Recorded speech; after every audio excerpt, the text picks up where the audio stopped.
HIV y embarazo. Para comenzar a hablar del HIV vamos a describir lo que es el virus, el HIV. En principio es un virus ARN de la familia de los rotavirus y subfamilia levintvirus. Tiene dos serotipos, HIV1 y HIV2. Las formas de transmisión o los modos de transmisión del HIV son básicamente tres.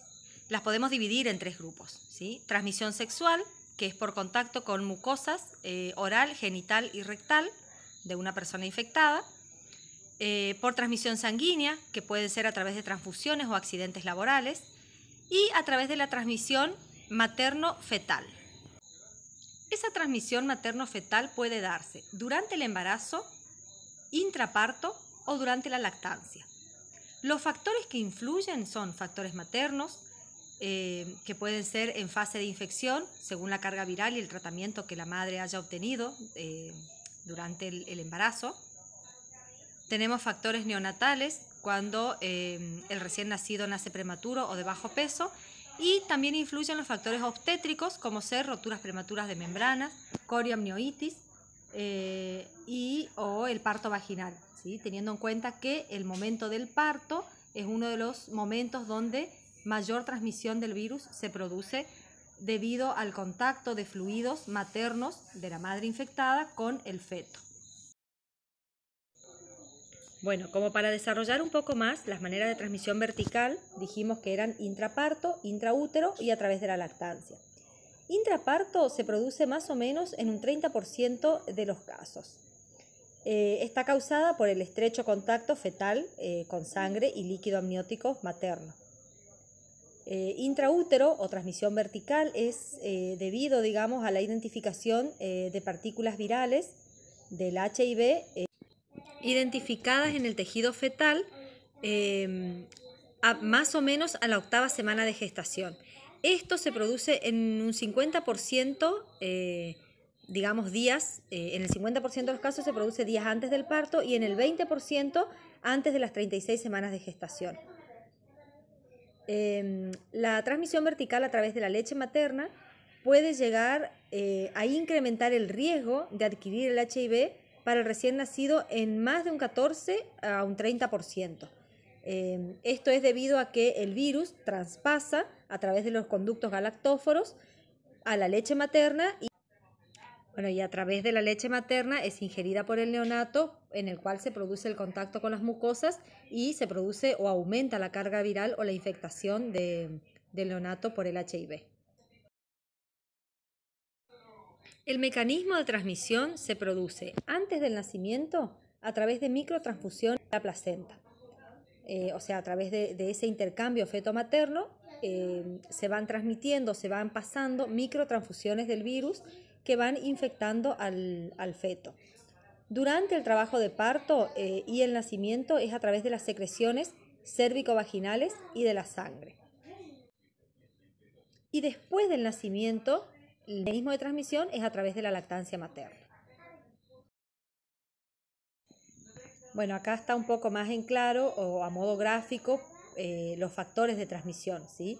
Que es a través el factor materno, el producto que es el feto, el evento ginecológico u obstétrico y la aparición del HIV. Esto es como una cadena, digamos, de factores que llevan desde un extremo al otro obtener o concluir en un infectado o en un niño, en un recién nacido con carga viral de HIV. Dentro de los factores maternos podemos describir a la concentración del RNA viral o de la carga viral en el plasma materno cercano al nacimiento. O sea, cuanto más alta sea la carga viral materna cercana al nacimiento, mayor riesgo de infección del neonato va a existir.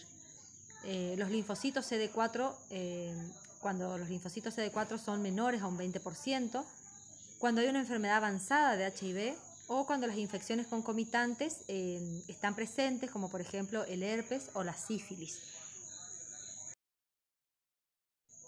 En los factores maternos, pero producidos a través de la lactancia, podemos decir que, digamos, contiene diversas cantidades de partículas virales dependiendo de la carga viral materna. Siempre va a depender de cuánto sea la carga viral materna, el traspaso, la infestación que se produzca en el feto o en el recién nacido posteriormente al parto. La leche materna contiene leucocitos infectados.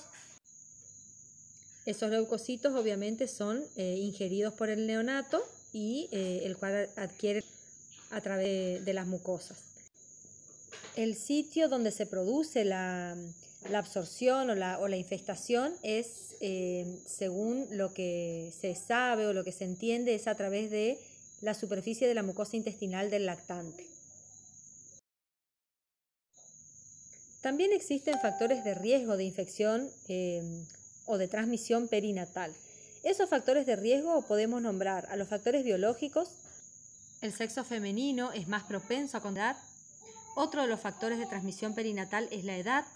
Es más propenso en adolescentes debido a que el cérvix y la mucosa vaginal en la edad o en la adolescencia favorece a contraer la infección.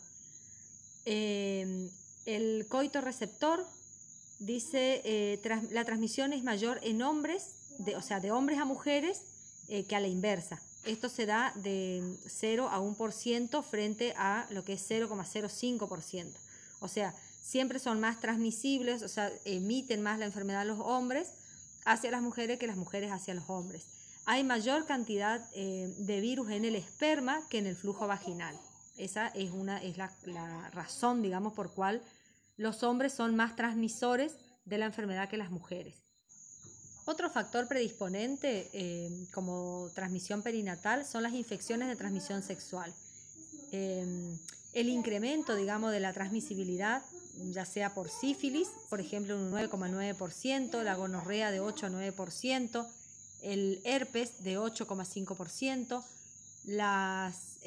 los condilomas de un 4,6%, y las úlceras de un 18%. Estas enfermedades de transmisión sexual predisponen a la infección por HIV.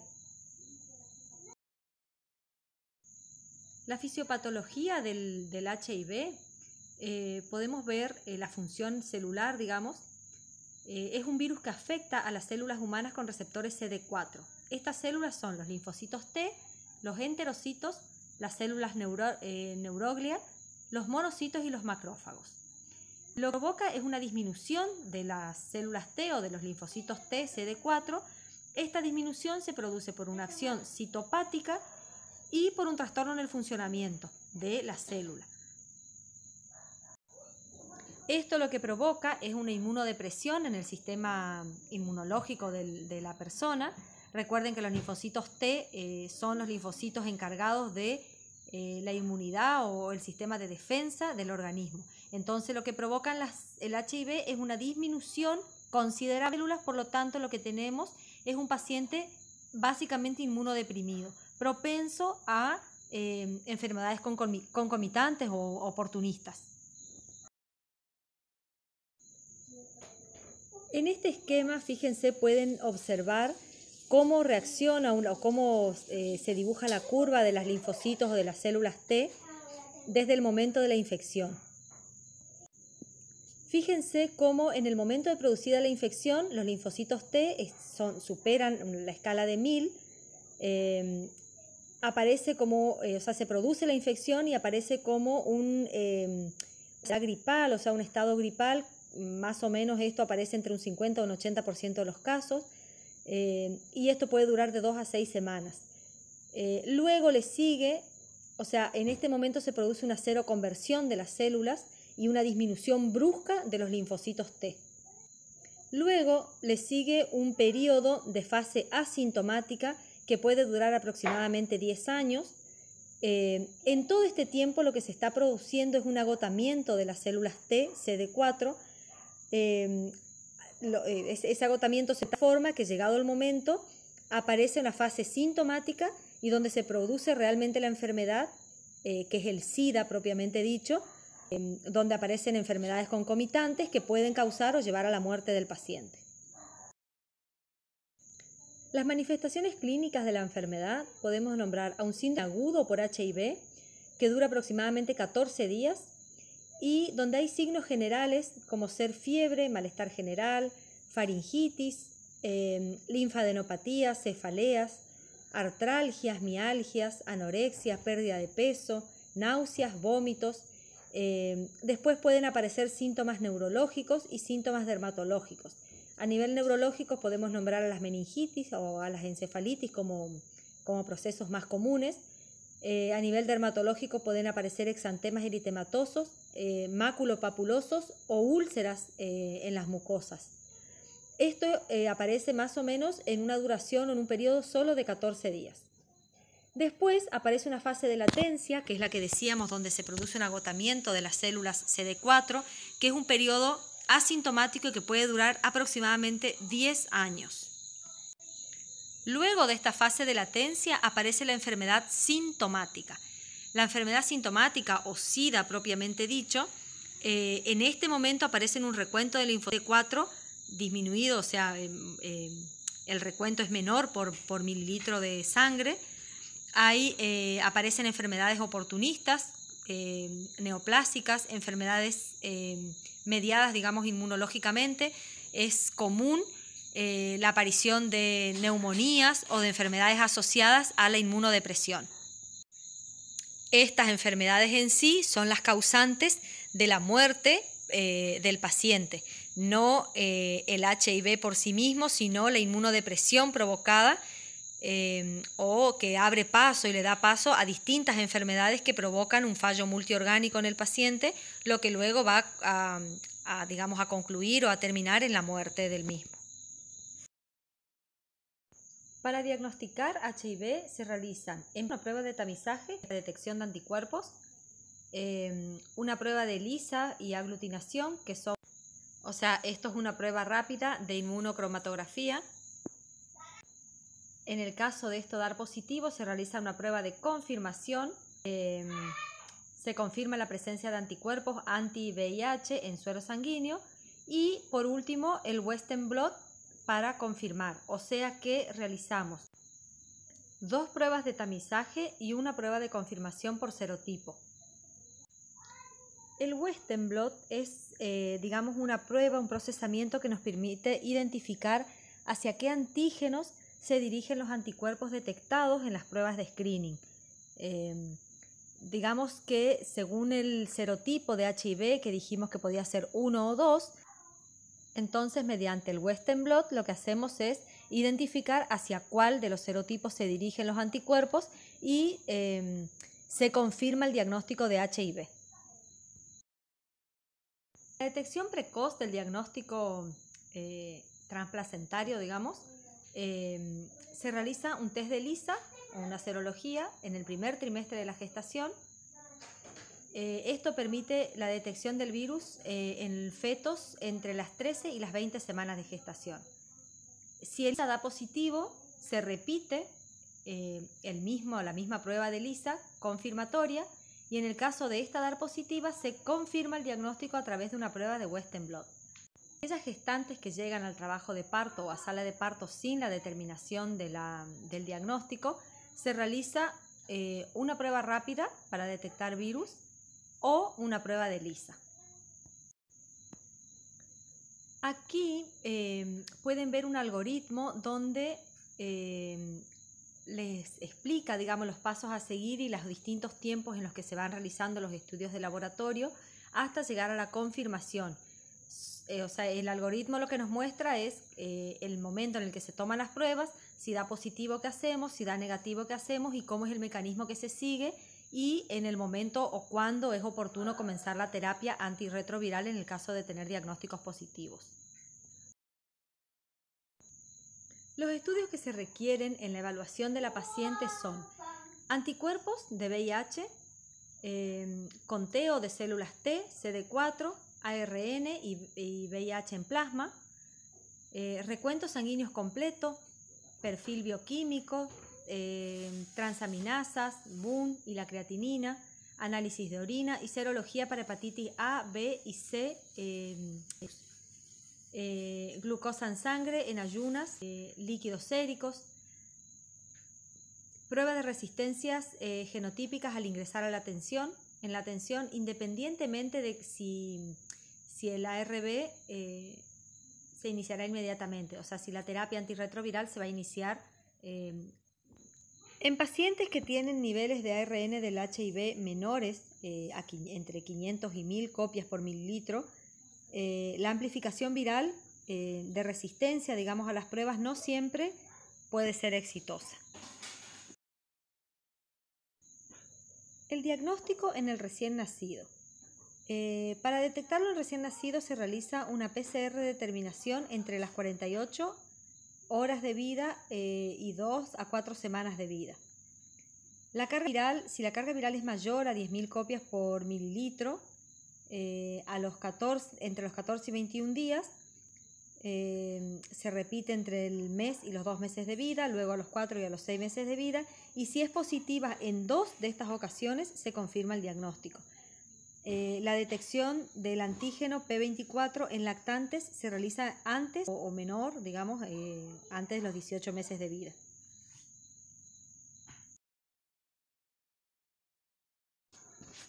En el recién nacido cero negativo, es negativo en pacientes sin lactancia materna con 2 determinaciones negativas de carga viral en el primer mes y en el 4.º mes de vida, con un diagnóstico o un laboratorio de ELISA negativo entre los 12 y los 18 meses de edad, y en caso de la lactancia, realizar determinaciones de carga viral hasta el año después de la lactancia.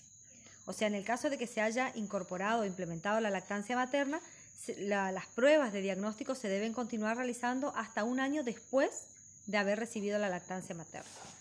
Y deben dar negativos todos estos análisis para confirmar un diagnóstico o decir que es un recién nacido serotipo negativo.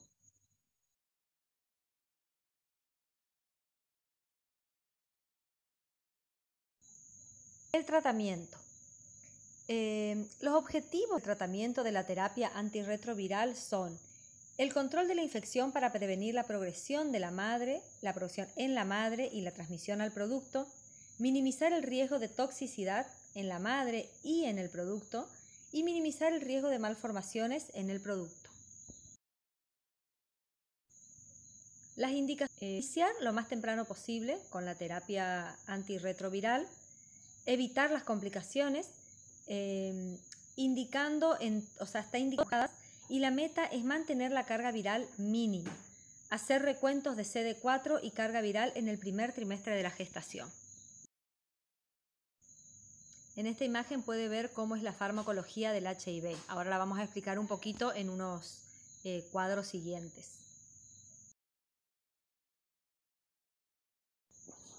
La farmacología del HIV tenemos inhibidores analógicos no nucleósidos de la transcriptasa inversa. Acá encontramos a la sidobudina, estambudina y tenofovir, lambibudina y dianosina. A los inhibidores analógicos nucleósidos de la transcriptasa inversa encontramos a la efavirenz y neviripina. Dentro de los inhibidores de las proteasas encontramos al nelfinavir, lopinavir y rotanavir. Después tenemos otro complejo o otro esquema de saquinavir, ritonavir y atazanavir positivos negativos. O un tercer esquema donde está formado por ritonavir, fosamprenavir fosamprenavir positivos o negativos y ritonavir.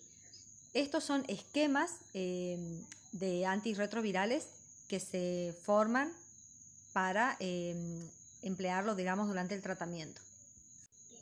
Luego tenemos inhibidores de la función y de las integrasas. Acá podemos nombrar o se utilizan el maraviroe e infudra. Estos son los inhibidores de la función y de las integrasas. Bueno, una de las drogas más utilizadas, que la nombramos, a la neviripina, Esta se administra durante el parto a la madre y en las primeras horas de vida al producto o al recién nacido. El uso en mujeres serotipo positivas, digamos, que no fueron atendidas durante la gestación. Luego tenemos la terapia HART, que es el manejo de antirretrovirales, digamos, mejora el pronóstico y la calidad de vida. Esta está formada por 2 nucleósidos inhibidores de la antriptasa inversa y por un inhibidor de la proteasa. La sidobudina, que es otro de los antirretrovirales de utilizar, es el fármaco de elección durante el embarazo.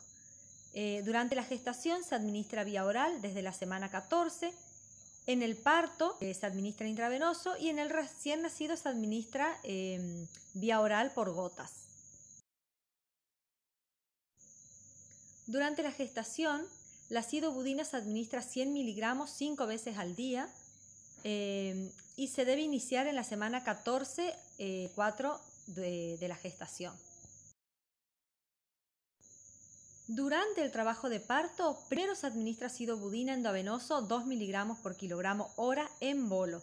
Y en segundo lugar se continúa administrando sidobudina intravenoso, pero se disminuye a 1 miligramo por kilogramo hora hasta la finalización del trabajo de parto.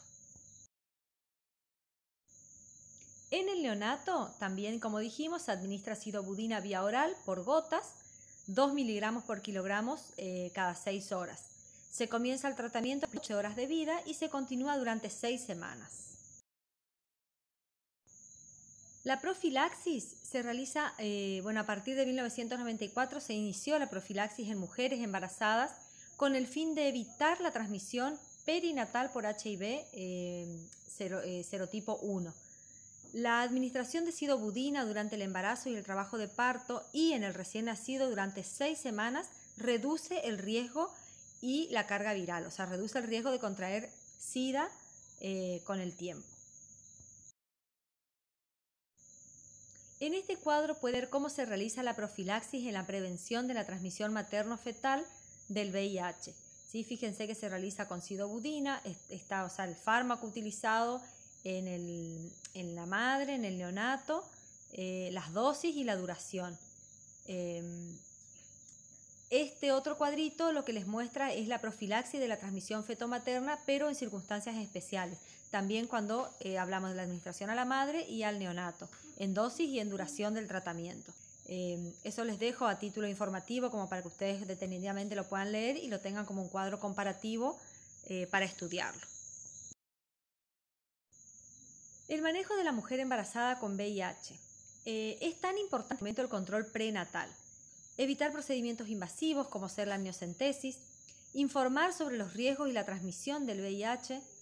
El manejo debe ser por un grupo integral de profesionales, se debe solicitar la carga viral y el conteo de CD4 cada 3 meses y vigilar y tratar las infecciones concomitantes. Planificar la cesárea para la semana 38 de la gestación, evitar lo que es el trabajo de parto vaginal. El manejo, continuando con el manejo de la mujer embarazada, la vía del parto dijimos que era para la semana 38 de gestación, ya que esto disminuye los riesgos de infección comparado con lo que es el parto vaginal, ¿sí? El parto por cesárea es un parto que se puede controlar, el manejo de los fluidos y el contacto del feto con el canal del parto materno se evita, por lo tanto se disminuye el contacto de fluidos maternos con el feto. Sin embargo, puede aumentar los riesgos de cesárea por la inmunosupresión. Digamos que disminuye el riesgo de transmisión al emplearse los antirretrovirales como tratamiento previo. Con rotura prematura de membrana mayor a 4 horas o con el trabajo de parto avanzado se realiza el parto vaginal por pérdida, digamos, de los beneficios de la cesárea. Obviamente que en esta instancia, en el caso de tener un diagnóstico confirmado, se deben tomar todas las precauciones y todas las recomendaciones en el tratamiento del trabajo de parto. Como habíamos dicho, los objetivos de la terapia antirretroviral eran, a modo de repaso, digamos, para reorientarnos, eran reducir la mortalidad asociada al VIH y prolongar la duración y la calidad de la supervivencia, restaurar y preservar la función inmunológica, suprimir la carga viral de HIV en el plasma durante la máxima duración o durante el máximo tiempo posible y prevenir la transmisión de este VIH. El cuadro clínico, digamos, para iniciar la terapia, siempre se inicia la terapia antirretroviral en embarazadas, cuando hay SIDA, incluida la determinación asociadas a VIH, infecciones oportunistas agudas, cuando existe un bajo recuento de linfocitos T, CD4, por ejemplo, cuando esta carga es menor a 200 células por milímetro cúbico, cuando hay infecciones agudas recientes, cuando hay coinfección por VIH, cuando existen CD4 en descenso, o sea, el control de laboratorio nos muestran en diferentes momentos el descenso de estas células, y cuando hay cargas virales más altas, por ejemplo, cuando son mayores a 100.000 copias por mililitro de sangre. En todos estos casos, la terapia antirretroviral debe iniciarse. Bueno, esto es un poco a modo digamos, de repaso, como para mostrar lo que es la Asociación Mundial de Obstetricias y Ginecologías, que recomiendan, digamos, la terminación del parto por vía cesárea y no por vía vaginal. Se debe iniciar la terapia antirretroviral o con AZT 3 horas antes del inicio de la cirugía, y el antibiótico profiláctico para la cirugía debe utilizarse sin modificaciones, o sea, de la misma forma que realizan en una cesárea con pacientes con HIV positivo. En el caso de elegirse el parto por vía vaginal, está contraindicada la amniotomía o cualquier procedimiento invasivo que aumente el riesgo de la exposición del feto a la sangre materna. Esto también requiere un monitoreo continuo, tanto fetal como materno.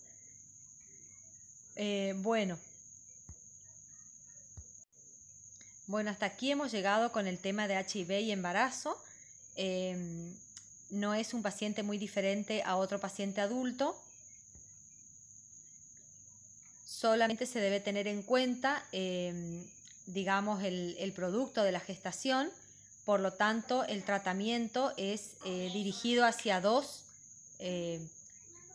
pacientes y no hacia uno, como si fuese un paciente adulto fuera de la gestación. Bueno, hasta aquí hemos llegado con los temas de estas aulas invertidas. La bibliografía que utilicé es la bibliografía del SUAR, donde pueden encontrar las enfermedades TORCH y HIV y embarazo.